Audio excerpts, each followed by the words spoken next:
So what's a little different, or a lot different actually, about this fight is that it's close to the public. The only people that can be there are those on the team and production and the commission. How do you feel about fighting in a closed environment? Like you're gonna, I mean, it's completely different. Part of being a boxer is wanting to step up and hear the crowd. But does it matter? Does it matter?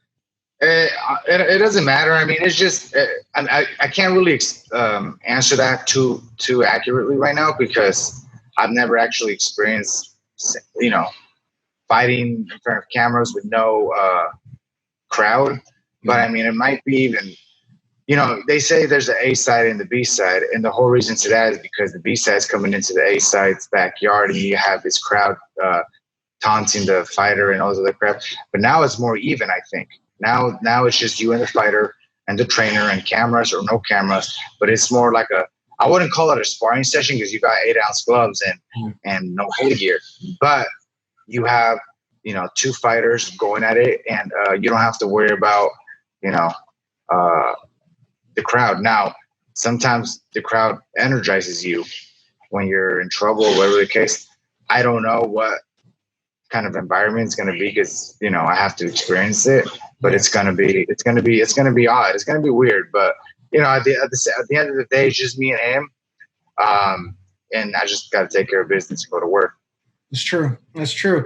And then one of the interesting things about the watching no audience on television is that you can hear the trainers giving instructions. So as a fighter, does that, because when there's a lot of noise, sometimes you're not going to be able to hear the trainer or even pay attention because you're focusing on the fighter in front of you. But being able to hear the trainer clearly now, does that help you? Does it matter to you? See, now it does and it doesn't, because and then you can also hear his trainer and he can hear my trainer. Yeah. You know what I mean?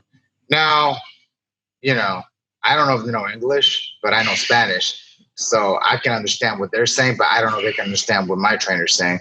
Yeah. So this type of situation, we might have the advantage just because of language barriers. But sometimes even when your trainer's telling you to do something, you're in there, and sometimes you don't do it because you see something that your trainer doesn't see because you're the one in there. They don't listen. You know what I mean? Yeah. But at the same time, it goes both ways. It's boxing. It's hard. It's you have to stick with the game plan. And if the game plan doesn't work, you have to adjust. So it all depends how everything goes.